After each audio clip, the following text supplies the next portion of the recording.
Hello, everybody. Welcome. And Eleanor is back. The always amazing Eleanor Goldfield is finally back. It's been like a month, hasn't it? It's been a long time. Yeah, been a little while. Thank you guys so much for being here, for joining us for Censored. And yeah, we got a lot of stories to bring to you. I will say, so I feel like with this new lighting, which I'm a big fan of, by the way, done by a Oscar-nominated filmmaker, but I feel like it's making you look better than me. And I don't know if it's because it was your brother who did it, but I feel like you look a little bit more well-lit than I do. I don't know if that's true. I think I need like, okay, there we go. Oh, that's good perfect. lighting. Yep, perfect setup there. For everybody on the podcast, you have no idea what the fuck's going on right now. I feel like that's pretty standard. That's not true. We have an awesome podcast. All right. Well, I'm glad we're having fun now because these are some dark stories coming up. It has been the craziest few weeks. Yeah, 2026 starting awesome. Already verifiable shitstorm. We're going to get into the ICE killing. We're going to get into some updates on Venezuela. There's been loads of fake news running rampant on the internet about Venezuela, about what went down. And so we're going to just debunk a lot of the fake news, or as much as we can get to. And those stories of protests in Iran, a lot coming up. So click thumbs up, click share, leave a comment, whatever you got to do. Thank you, VC Nick, for supporting the show. Appreciate it. Okay. But here we go. Starting off with the killing by ICE. You guys probably know about this story, but I think we have a lot of stuff to add to it that the mainstream media is not going to fucking tell you the way they cover it. But a mother of three who was a legal observer in Minneapolis during an ICE raid was shot and killed. And she was, like I said, there is a legal observer. For those of you who have not been to protests, legal observers are often at protests. They are obviously unarmed, but they're also, some people will take part in harsher actions, more, I don't know what, kinetic. We'll use a military term, more kinetic actions. And the legal observers do not do that. They tend to be off on the outskirts, staying out of the way, but they're there to verify everybody's rights are not being violated. And that's what last name Good is Nicole Renee. No, Renee Nicole. I switched them. Renee Nicole Good was doing there. And I'm not going to play the video, but it's very obvious that she was in her car. She was not impeding ICE. In fact, you can see her with her hand wave the ICE cars ahead of her, as in you guys can go. I won't get in the way. And then they get out of their car and start running towards her car. That's when she decides to leave, and that's when they kill her. There was also they were giving conflicting commands. One guy was saying, telling her to leave. Another guy was telling her to get out of the car. And so she did what I think any one of us would have done, which is like try to get the hell out of there. Also, I mean, you could just, I'm not, again, we're not playing the video here, but all you have to do is look at the video to see that the person who shot her, who has been identified, by the way, and was involved in a similar but not deadly incident last year, is not fearing for his life at all. That's bullshit. I mean, I'm assuming he's always afraid because he's a pathetic piece of shit who lives in fear of everything and everyone. But in that moment, there is nothing to fear. And there's also been, I think, some more footage that was released where he calls her a fucking bitch, and then proceeds to shoot her 3 times or 4 times. So yeah, I mean, it's just a clear-cut murder, which is not unusual for ICE or really police in general, any kind of law enforcement in the United States, and of course our military, which is basically the quote-unquote world police. And It's also worth noting that like death squads in the United States is as American as you can get. There have been death squads in the United States since its founding, whether that be death squads that were paid per Native American scalp, whether that be death squads that hunted down and lynched Black folks. There have always been death squads in the United States. So I say that not to say that we shouldn't be disgusted, but again, I think like one of my main things is contextualizing where we are so we understand that this is not aberrant to the United States. Because if we don't understand, if we can't contextualize the present through the past, then we can't adequately fight it, because we think that it's this like, oh my gosh, it's this like just new wave of fascism that came out of nowhere. And it's like, no, it is American. It is a part of the US DNA, if something like a nation state could have DNA, but it is so American, and we have to recognize and that. one of the well said, and one of the biggest things that I think people find upsetting about this is A, that it's a woman, and B, that it's a white woman, because that is far more rare for these agents to simply execute a white woman. And we've seen this before where there, I feel like it was the same area of the country, Minneapolis or Wisconsin or something, where a white woman was killed by police.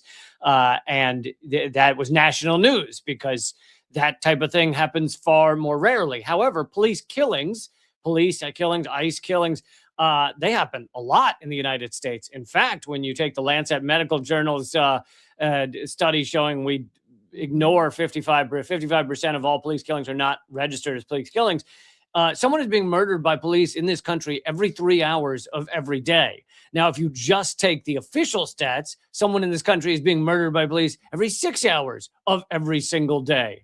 So the number of murders is just unbelievable. And I have a segment for the next Unredacted Tonight. A new episode came out last night, but next week's Unredacted Tonight will have a segment on just how many police killings go on in the United States. So I'm not going to belabor the point right now, because I have that segment I'm working on. But it is a lot. It is well over 1,000 murders. And that's, again, not including what the Lancet Medical Journal said, but well over 1,000 murders every single year. I also mentioned it in next week's upcoming Project Censored show. I'm glad you said upcoming. I would have thought next week's episode that you can listen to right now. Nope. Next week's episode upcoming. But yes, Project Censored, check that out as well. But this is also the like inevitable outcome when you put roided up idiots with guns out and just running into people's neighborhoods, into people's homes, and Trump has given them the green light to murder who they see fit. I guess I'll call on you. Two things. You have 20 seconds. One is something that folks in the chat are highlighting, which I think is important as well in terms of that context. Many ICE agents are trained either physically trained with the IDF or just share tactics and indeed tech. A lot of the surveillance tech, for instance, Elbit Systems is one of the largest surveillance tech companies in the world, definitely the largest in Israel. And they have shared tech and tactics for a long time now. So a lot of the things that you would have seen happen, for instance, them not allowing not allowing a physician on the scene to render aid. The fact that they let her bleed out, they carried her like a rag doll from the car without any kind of medical training. You're not supposed to do that. They wouldn't allow the ambulance to get to her. These are tactics that you'll see in places like the occupied West Bank. So that's some more context that's important. You can go right before. Yeah. And then, I'll get back to you. Yep. I'll call on you in just a second. I was just going to add in here that I think the reason for that, not allowing the medics in to help her, is because they hadn't yet decided how they were going to lie about what had happened. And if you allow street medics in, if you allow these people in, all of a sudden... It wasn't even a street medic, it was a physician. Regular physician. Well, either way, if you allow these people in, all of a sudden you have witnesses to like, oh, no, she was shot, whatever. I don't know where she was shot, but she was shot in the head or whatever. And those type of things, they're like, well, we haven't come up with our story as to why it is we killed this woman yet. And so we don't want to allow other witnesses in, so they keep everyone out. That would be my guess as to why they do that. Well, and I think I think possibly yes. I think the other thing is that I doubt that these people have any fear of accountability. There's footage from Oh, no, after not the ever. fact where ICE agents are laughing and high-fiving each other after a woman was just shot and killed. It reminds me of the murder of Tortuguita, who was a forest defender fighting the construction of Cop City down in Atlanta, who was shot dozens of times while seated and with their hands up. And the autopsy shows that that's clearly what happened. There's no way that Tortuguita was a threat to anybody or anything. Yeah. And guess what happened? Fucking nothing. Nothing happened to the people who murdered them. So I think that, and again, like that's just one example. There are countless examples of cops, whether that be ICE or local law enforcement or our military or whatever, never having to be held accountable for the torture and murder that they partake in on behalf of the United States empire. So why would ICE be worried?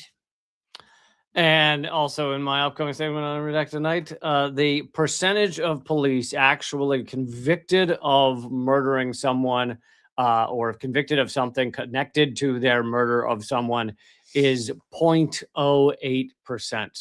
Less than, well less than 1 out of every 100. The actual number is 3 over a 15-year period.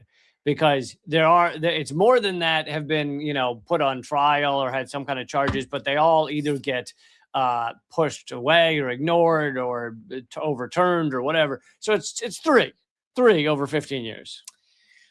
Also, just in the interest of context, I wanted to point out that Obama. Oh, wait, I have this somewhere. You sent it to me. I did. Okay. Well, I'm going to read it. Do you mind? Yeah, but you got to produce the show. You got to say, pull it up. You got to go. Like, hey, you can name somebody like, hey, Whittly Boop, go pull up the thing. I thought it was always Steve or Carl. Steve or Carl are the best ones, yeah. No, actually, on Unredacted Tonight, it's Gary. Gary? Okay. Yeah. I don't like Gary.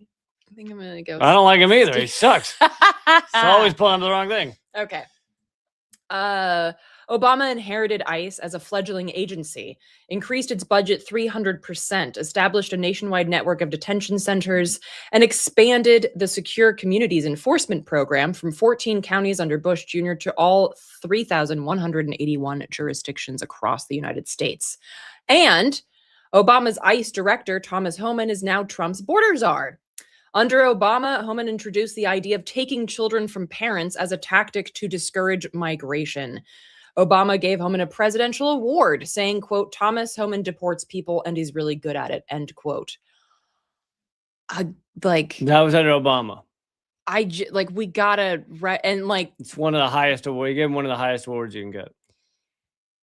And this is just another one of those examples, like when they realize they can get away with it, they just escalate. You want some more fun facts about Homan? Under Biden, the FBI did a sting operation on Homan to give him $50,000. They pretended to be a corporation or a country or something. They give him a bag, like the actual old school, like bag of money handed under a table, $50,000. And he said he would get whatever policies in front of Trump when Trump got into office. Trump then gets into office. The FBI says, we caught you. You took a bribe of $50,000. And what do you think Trump does? He erased it, whatever. The FBI, well, he hadn't been convicted yet, so you can't pardon it yet. But the FBI just ended the investigation. So Homan taking a $50,000 bribe now completely forgotten.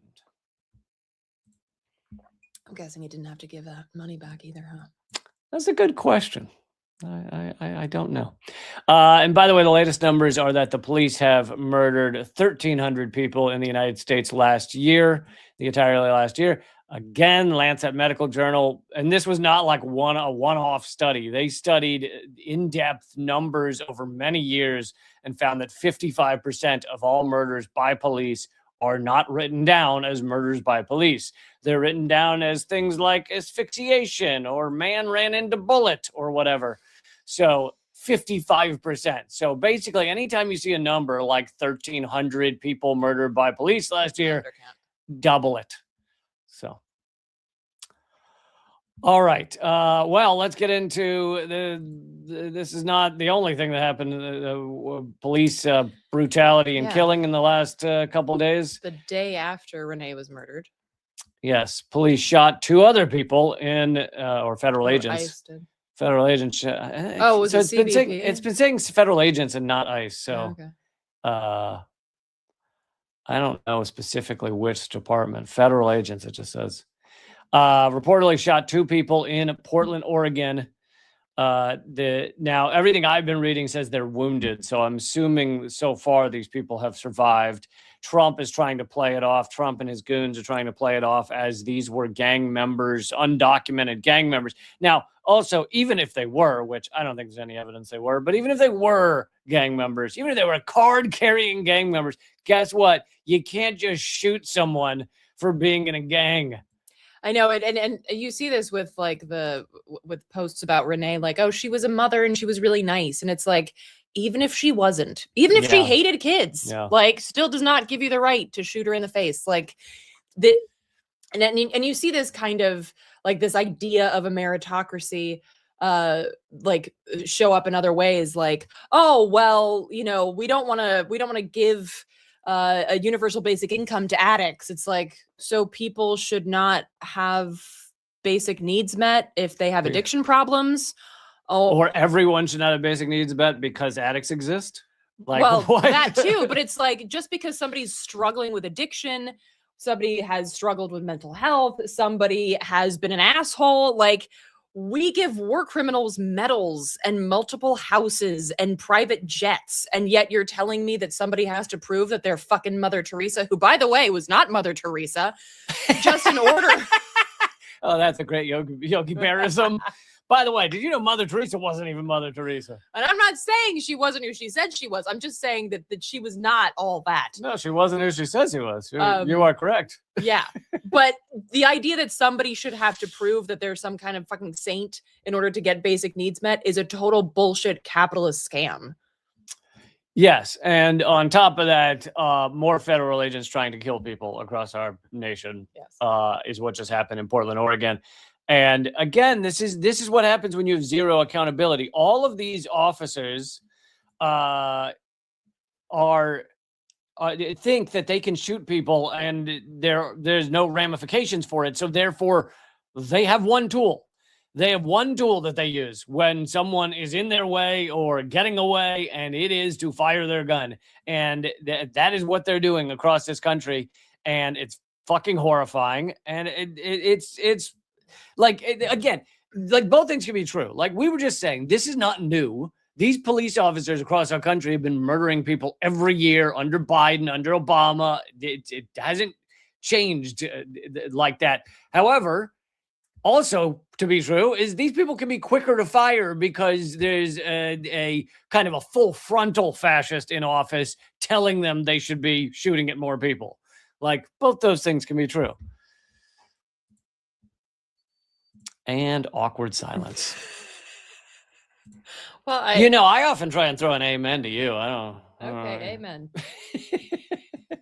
I didn't know that you were so starved for. I need to get you a little remote that just plays crickets. Are you afraid of silences, Lee? I quite like them. Oh, very. Like that one just there. That was awful. All right, let's get into ICE's data mining. Yeah, so 404 Media does really great work. They also have some great pointers on how to keep yourself digitally secure as best we can these days. But they, along with the Freedom of the Press Foundation, sued DHS for a copy of an agreement between DHS and CMS, which is the Centers for Medicare and Medicaid Services, about access to information, Medicaid information that ICE now has.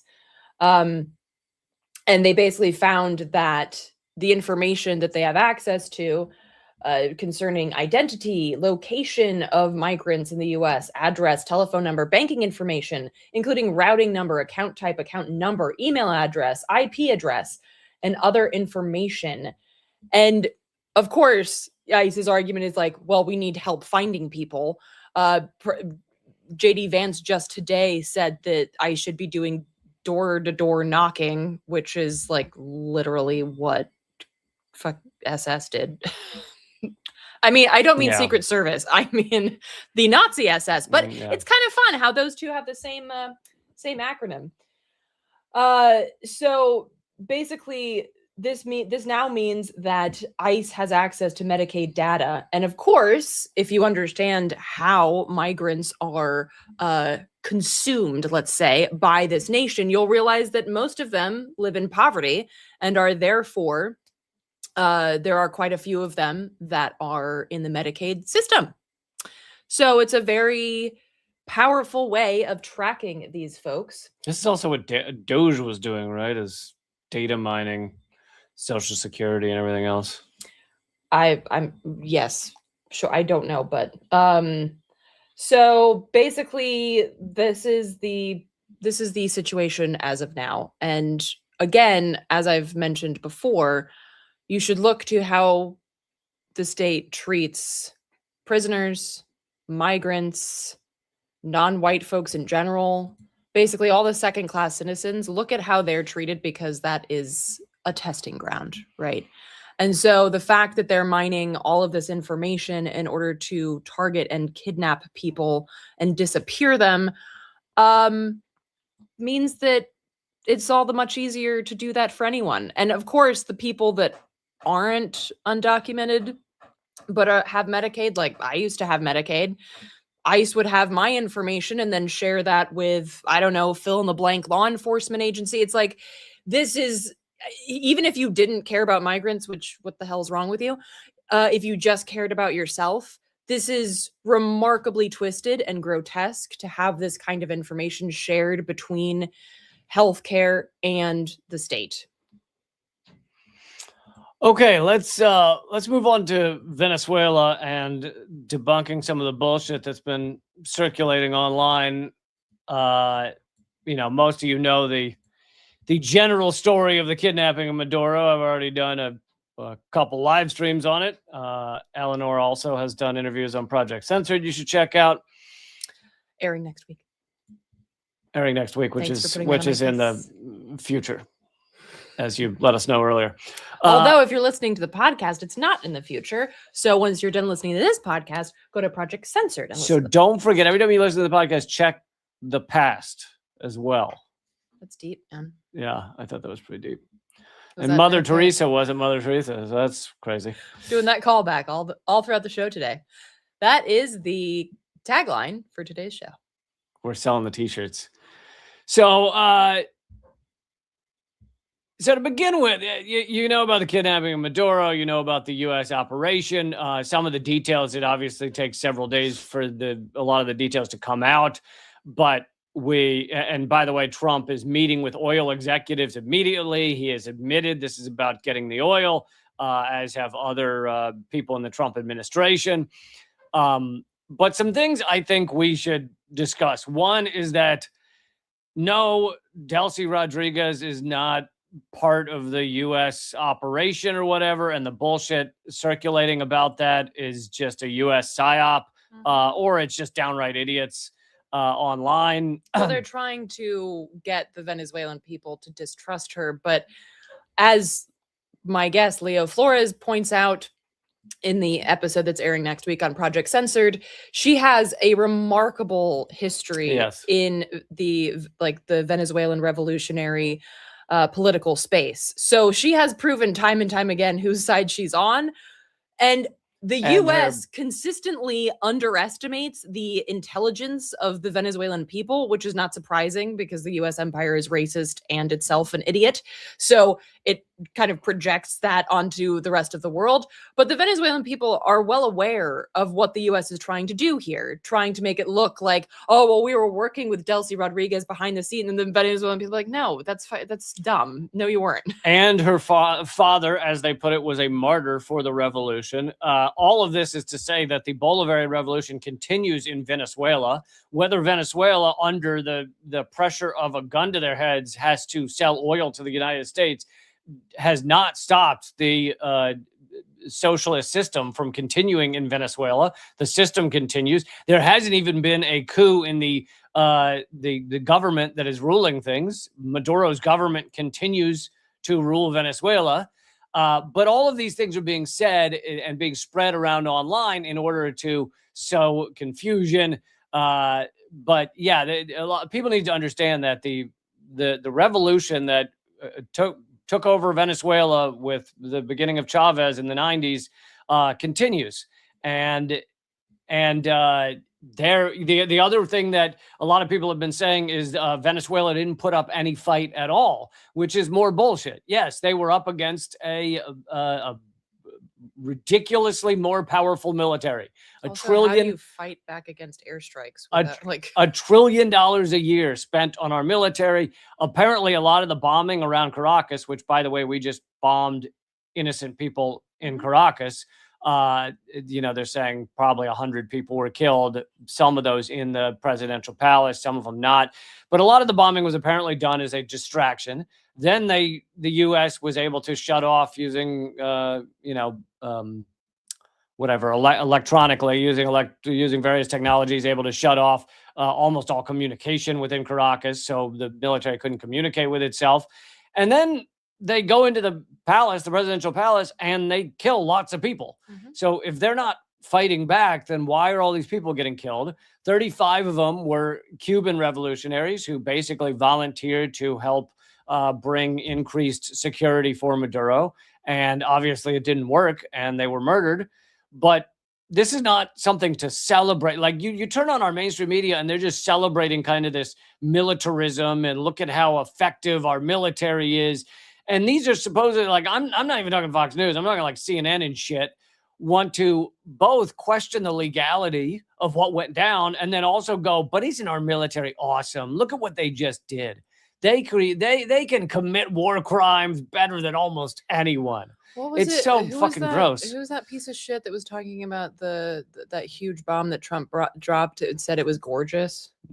I don't remember, but do you mean the Moab, the mother of all bombs? I refuse to call it that, but he was like getting hard just talking about how beautiful this massive bomb that the U.S. dropped. It was like someone on CNN or something. No, it wasn't Fox. It was like CNN, and this guy was like Brian. I remember Brian Williams talking about the beauty of our weapons. Right, that's a famous clip as well. Yeah, and you're like, what the fuck? And these are like a lot of these are liberals. Like Brian Williams is a liberal. These are and a lot of these people who fetishize our military, even as we're committing war crimes. These are a lot of liberals. These are it's repulsive, and it shows how like morally bankrupt liberals are in this country, along with the right wing. The right wing is doing the same shit, but I'm just saying, like, don't the liberals. And this is the point that I make, is that liberals pretend that they're better, and yet they're cheerleading the same shit. And I think it's worth noting that even Trump said, some press conference, he's like, I'm fine with calling it kidnapping. And then you have the likes of the New York Times and BBC and CBS and all of these people saying, well, we're not going to call it kidnapping. There was actually a memo, and I talk about this in the Project Censored show as well. There was actually a memo that BBC sent to their staff saying, don't use the word kidnapped. Use the word captured, because that suggests that he's a bad guy, right? You capture bad guys. Capture bad guys. And yet Trump is like, you can call it kidnapped. I don't care. So even when the state is like, I'll just say it like it is, media is like, oh, we couldn't possibly. We're going to have to launder that and make it look better than it is. And it's like, you can't even tell the truth when it's what the pieces of shit at the top said themselves. Like, the journalistic malpractice at play here is astonishing. I know a lot of the stations, a lot of mainstream media are trying to cover up Trump's crimes that he's admitting in public. Yeah. And I know you hate when I do this, but I'm gonna play 30 seconds. Oh. It's not Trump, but it's. I know it's somehow even worse. It's worse somehow. Can I go? Just plug your ears. This is Stephen Miller on CNN admitting to what the U.S. is doing. The United States is using its military to secure our interests unapologetically in our hemisphere. We're a superpower, and under President Trump, we are going to conduct ourselves as a superpower. It is absurd that we would allow a nation in our own backyard to become the supplier of resources to our adversaries, but not to us, to hoard weapons from our adversaries, to be able to be positioned as an asset against the United States rather than on behalf of the United States. So he literally says, Anybody else what think he we're looks like doing. a toilet brush? No, he absolutely does.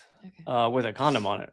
But what he's saying is legitimately that, like, all of the bullshit that we gave you about drugs, Venezuela doesn't have good elections, Maduro's a dictator, it's all bullshit.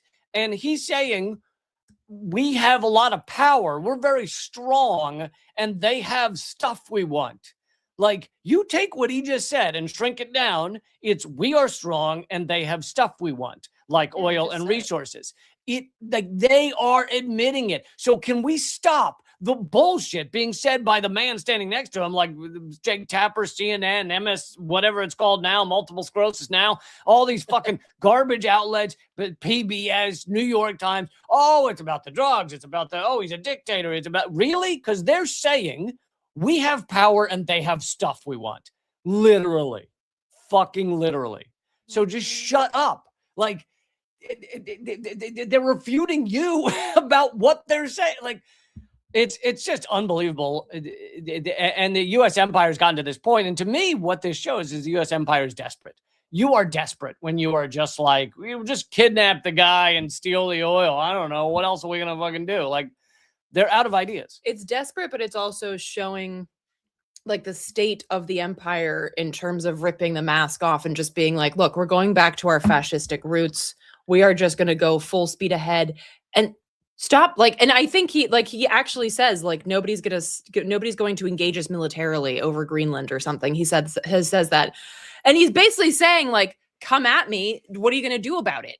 And the world, through Gaza, through Venezuela, through the proxy war in Ukraine, has basically just said, yeah, like, we have thoughts, but we're not going to do anything. That's basically what the world has said. And so the US, in a very Pavlovian way, has learned, well, I guess we'll just, after Iraq and Afghanistan as well, we can just do whatever the hell we want. Nobody's going to stop us. I mean, what do you expect the U.S. empire, a country whose genesis is slavery and genocide, what do you expect the U.S. to learn from this kind of global response, which is, well, I'll send you a strongly worded memo that most of your politicians can't properly read, but other than that, we're going to do nothing. And it's like, well, did I miss it? Did you mention the congressional vote?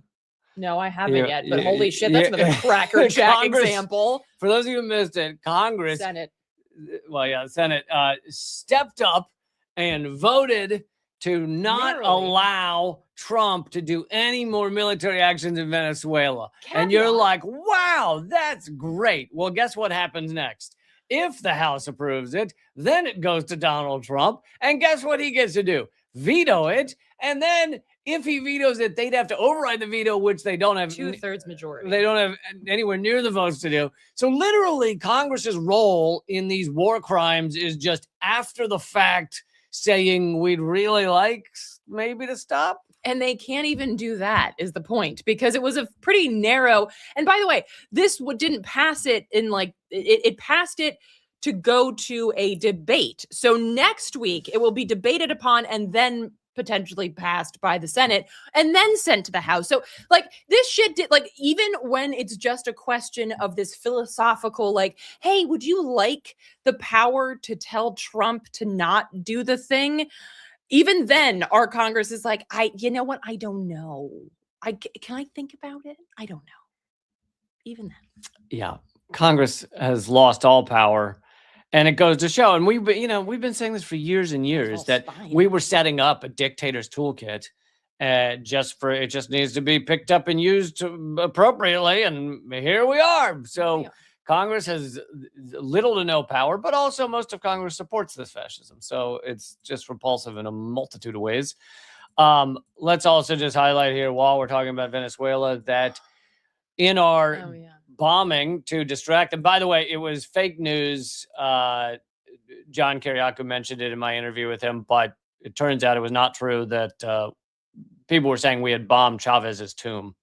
And those were AI images that had made it look like we had bombed Dude, Chavez's. AI. I know we had bombed Chavez's tomb, and that did not happen. So for those of you wondering whether that was true or not, it apparently was not. But we did, however. Bomb. I don't know if there's audio on this, but we did, however, bomb medical dialysis warehouse in Caracas, and it stored critical medical supplies Who that else does that? now will not get to Venezuelans because this is how the U.S. functions. That We sounds just similar to somebody else. bomb medical supplies. And I don't think, considering how much the U.S. has been surveilling Venezuela, I don't think we can claim we didn't know what was there. Well, and this is also, and Leo mentions this in the interview that I did with him. He says that this is also a tactic that that Venezuela, or that the U.S. will use in Venezuela. They'll say like, "Hey, we think that there's, there are insurgents or something underneath that hospital." Like they do that in Venezuela too. So this is a tactic again that is shared between the U.S. and Israel. Basically, all genocidal entities share these kind of tactics. And that's what we are. And also, I'll just remind everyone, in case you're new to my stuff, that the real heart of why the U.S. is doing this is the petrodollar. And yes, it's about getting oil, but the reason we need to get that oil and stop it from going to China is because our dollar collapses if we don't do that. And we are just psychopathic enough to destroy every other sovereign country in pursuit of making sure our dollar is still good. And it's also, of course, why we don't shift to renewable energy, because if it was Mhm. just a matter of an energy decision, then it would be a pretty simple one, even for psychopaths like the US to make. But because our entire economy doesn't rest on solar panels, can't do that. And last story on Venezuela. You want to talk about the oil? Yeah, because I think this is another one of those connections that doesn't get discussed. Venezuelan oil, because of course that's what people have been talking about, that would be drilled and then sent back to the US to be refined, would be refined in Gulf communities that are predominantly Black. And this includes Cancer Alley, right? Yeah, includes places like Cancer Alley, and places in the Gulf Coast that are already inundated by things like oil refineries and plastics and things like this, with rates of cancer and other medical issues far higher than the average U.S. City or community. But it's also worth noting that the type of crude that would be coming from Venezuela is more difficult to refine than other types of crude. So it would require more refinement.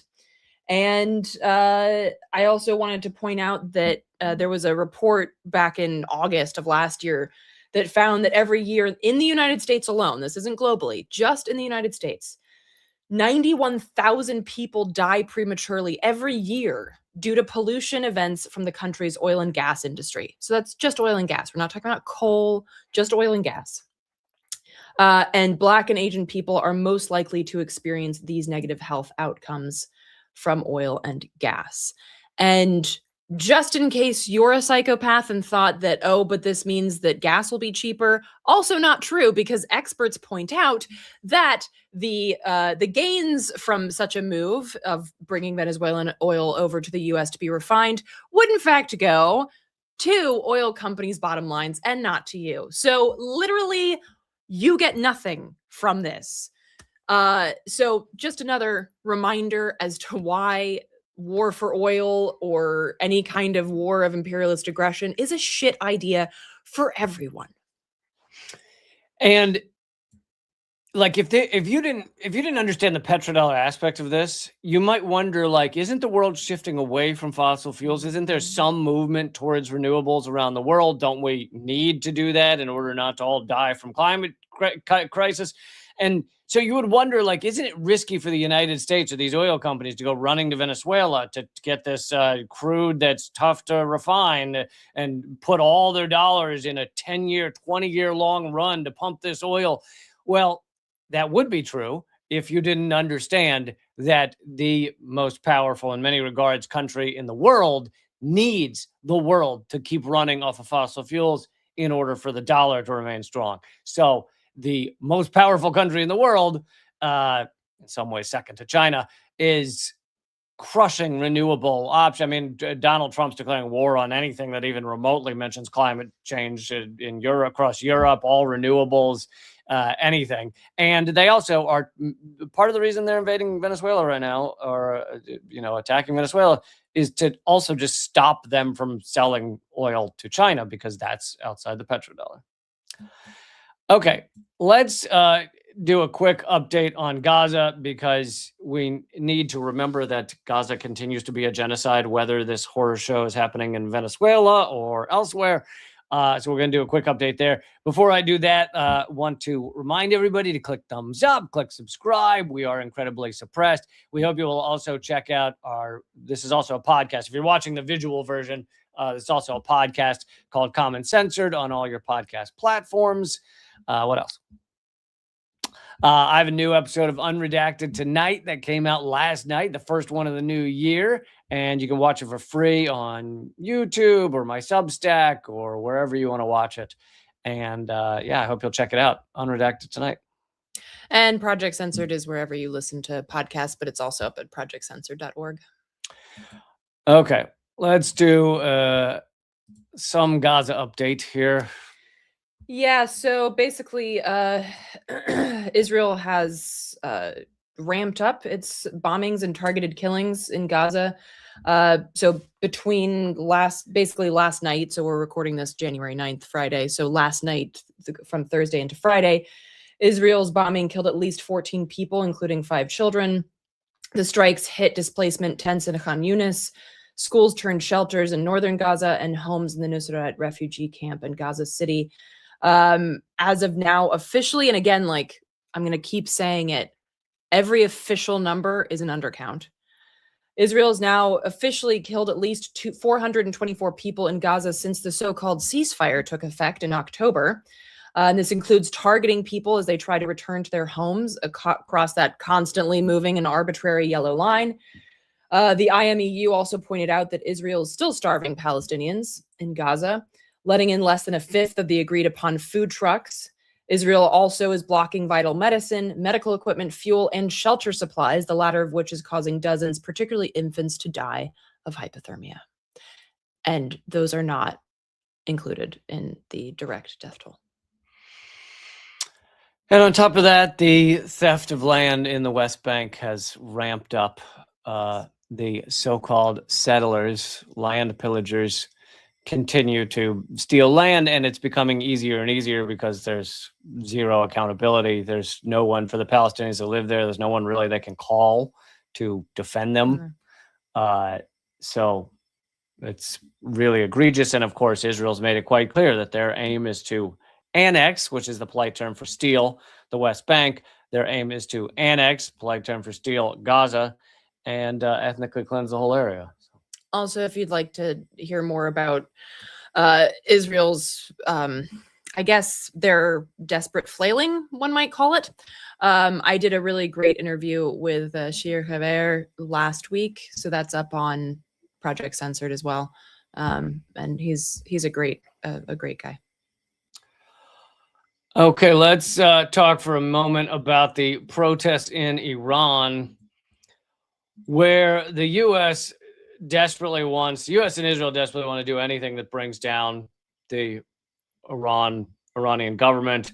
That doesn't mean that there isn't genuine anger in Iran. But what I found funny, and this is an Al Jazeera article, so they actually do mention it. But if you read your mainstream media, you'll read about the protests in Iran, and they'll say they're in response to terrible economic conditions, and they often will not even mention that the U.S. and the West have massive sanctions on Iran, economic war on Iran that has gone on for a long time. And so, yes, the people in Iran are upset about the economy because the economy is not great. But let's also look at the cause of that. This is due to U.S. sanctions on Iran. This is due to U.S. economic war on Iran. Yeah, well, I was just going to say that I see some, let's say, well-meaning people posting things like free Iran along with like free Gaza and free Venezuela. And it's like, No. Unless you're saying free Iran from US sanctions. But again, who Iran elects or doesn't elect or whatever is none of your business unless you're Iranian. And so if you see big protests in Iran and immediately say like, yeah, the government should fall, it's like, that's not helpful right now. What is helpful is contextualizing it, like Lee just did, with understanding where this economic distress comes from. So that's what we as Americans, as children of empire, should be doing right now. Because again, none of our fucking business who Iran wants to elect or doesn't want to elect as their leaders. And this article also points out that mass protests have happened before in Iran. You notice that every time there's a large protest in Iran, every mainstream Western outlet will say, oh, the government needs to fall. The government should throw in the towel and walk away. And funny how they never say that about the U.S. That was the end of my sentence. Eleanor, punchline stealer, strikes again. You notice they'll never say this about the U.S. Every time we have protests here, there are large protests. Yeah, you just scooch off. You scooch. There are large protests going on right now across the country about the killing of a young mother by ICE. And, you know, I don't see the New York Times saying that, well, this proves that the U.S. government should fall. And like it's just this complete hypocrisy when it comes to protests in Iran. We should also point out that Iran's president, not very long ago, what was it, a year ago, year and a half? No, yeah, year and a half, maybe. Time is an illusion. Iran's president died in a helicopter crash that I'm sure the U.S. and Israel had nothing to do with. There was, of course, no connection between Iran's president dying in a helicopter crash and Israel and the U.S., who have assassinated a long line of Iranian scientists, have assassinated Trump in his last term, assassinated Iran's top general, Soleimani, with a drone strike. So essentially, the U.S. and Israel have been perpetrating war against Iran ongoing for years now. And then, what do you know? The economy is a little rough in Iran. Not that shocking. Anyway, I thought I should bring that to you. Oh, thank you, Denise, for supporting the show. Oh yeah, the pizza orders. There's a well-known thing that when there's a lot of pizzas being delivered to the Pentagon, it means they're getting ready to go to war because they're working really late. And Denise is saying pizza orders are up. The IDF pulled all their people out of the Gaza checkpoints, some of which haven't been unmanned in over 20 years. And Russia pulled their people out of Israel. I did see that Russia pulled their people out. Yeah, I'm not sure if that means that Israel is getting ready to strike Iran or something, but certainly scary to think that. And I also wanted to make the point that Trump I don't know if there's a name for this doctrine. I've just been calling it the chaos doctrine. Trump has really mastered the tactic of flooding all of us with such a horror show. I like the pandemonium. Pandemonium doctrine? Okay. Pandemonium doctrine that you can't even decide what to fight against. You can't decide what to get angry about. And if you do pick something to get angry about, like the kidnap of Maduro, 1 week later, it almost seems like old news. I mean, if you're still raving that the U.S. shouldn't have kidnapped Maduro, a week or 2 weeks ago, people are like, yeah, we know, we already covered that. Remember, we talked about it for a whole 2 days. But he's also doing it, as a side effect. He's also doing it to cover up the Epstein files. He's got that going as well. But it's working. People don't know what to fight against, don't know how to be active. I think that people should double down on supporting their communities and working together. But it is tough to figure out how to go at all this at once. Well, and I think this speaks to the importance of recognizing how everything's connected. Like, for instance, the fact that, because of the big bullshit bill that was passed last. Wow. Thanks, Lee. Sorry. Just stop clicking around. Just let me talk, and then you can click around later. It was vaccinated. More than $900 billion over the next 10 years will be pulled from Medicaid. Totally unrelated. Trump wants to spend an official $1.5 trillion next year on building his, quote, dream military. Are those at all connected? Like, that's the thing. It's like all of this shit is connected. And I know that can feel abstract. Like, yeah, philosophically, like, no, actually, like, economically speaking, they are connected in terms of, lived experiences and facts on the ground. These things are connected. So I think it's important to, instead of being like, shit, it's like a fascist whack-a-mole. I don't know, like, what to focus on. Like, if you lift the lid, you see that it's all the same puppeteers, like, running shit. And so, like, that has to be the target. And that can feel nebulous at times, especially when you're in, like, one location, right? We're not on a global stage. That is abstract, but targeting things locally has a ripple effect. And it's and again, like when you're targeting a financial institution that has to do with investing in Israeli genocide or what have you, you're also targeting the fact that financial institution makes bank off of people dying from curable diseases. And like, so all of these things are connected. And I know it can feel so overwhelming trying to fight these things. But I think recognizing that and trying to really build with each other as opposed to being like, oh my God, I got to really focus on this is very important. And that's not to say that we don't appreciate when there are experts on things, like Leo Flores is an expert on Venezuela, and that's very important. And so that is his thing. But for us who are more in kind of like the fluid community organizer space, it's really important to not lose sight of that and to not lose sight of the fact that when we pull on one thread, the whole system feels it because it's all connected. That metaphor, kind of like a sweater, maybe like a Weezer sweater metaphor is what I'm going for here. Weezer sweater metaphor. Weezer sweater. Weezer sweater metaphor. Ooh, say that 10 times fast. And 25-year-old reference. 20. Okay, you know what? I'm old. I'm old. 28, 9-year-old reference. Okay, I'm old. This is just life. Okay, I oftentimes will throw people a quote from Tommy Boy, and when they don't get it, I'm like, oh, it's because you were not even like a glint in the milkman's eye when that movie came out. Did we miss any stories? What else you got? I wasn't allowed to click around, so I couldn't prep any other stories. I do have some good news. Avalo Airlines, which was running basically disappearing flights for ICE, is no longer doing that thanks to community organizing and pressure. They had already signed a contract with ICE, and because of community organizing pressure, they pulled out of that contract and are now no longer going to be working with the government as of January 27th. And that is some shit you will never hear on corporate media because they don't want you to know that us fighting back actually does work sometimes. Also, some good news. Very impressive with your pointing. There's a lot of angry pointing going on, folks. It's a good thing this is in 3D. People will be ducking. Last year, this was reported by A More Perfect Union. Last year, $98 billion in planned AI data center development was derailed thanks to community organizing. There you go. And data centers, for those of you who don't know, completely fuck up your community. They take all your clean water. Awful. They pollute everything. Sounds nice, though, doesn't it? Data center. It's kind of like a super fun site. It sounds nice.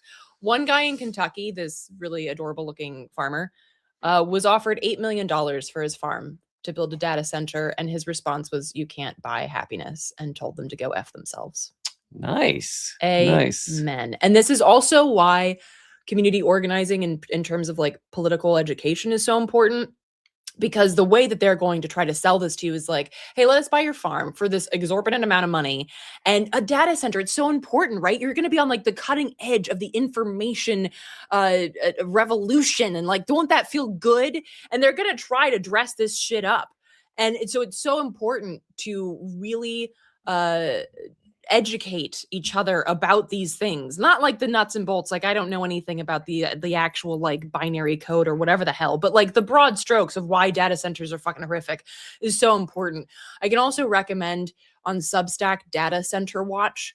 They have a map of like proposed data centers and proposed fights. So if you see your community listed there, you can join into that fight. Also, speaking of connectivity, how much coke did you do right before you came down here? This is amazing. These data centers, AI is very much linked to the military industrial complex vis-a-vis like Palantir, Peter Thiel, like all of that bullshit. So when you shut down a data center, that's one less tentacle of US empire's tech that will be constructed. I actually have not done any coke, but I did have 2 cups of coffee today, which is one more than I usually do. Maybe I'm just really excited to be back with you guys. I'm just letting it go. I'm just here to watch. Carry on. I can scoot now. Are you okay with silence? You seem troubled by silence at the moment. No, we can do the last 4 minutes in total silence. Okay, that was enough of that. Yeah, well, it's called a show, not a sit. There are meditation shows where literally no one says anything. This ain't one of them. Okay. But people in the comments say they missed you. Oh, I missed you guys too.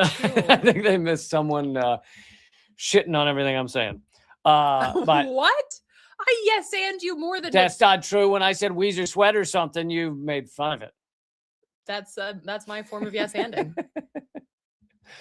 Okay, folks. Let's see. We are wrapping up, but Eleanor will be back on Friday. I'll be back Monday. I won't be back Friday. You won't be. I'm killing Eleanor after the end of this live stream, disposing of the body. But anyway, I will be back Monday, 3 p.m. Eastern. I just put on my slippers. Just it. And I have a new Unredacted Tonight, so I hope you'll go watch it right now. YouTube.com/Moment of Clarity. You can watch it right there. Or elitecamp.com/unredacted will also take you there. And I have a new column from this week over at Substack, realelitecamp.substack.com. All right. We good? See you later. Keep fighting.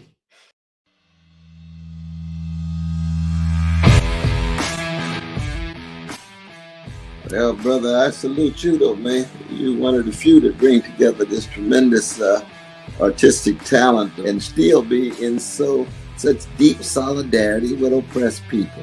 It's an honor to be here because I'll tell you, Lee, you have one of the funniest shows on television, bar none. It's an enormous pleasure to be here.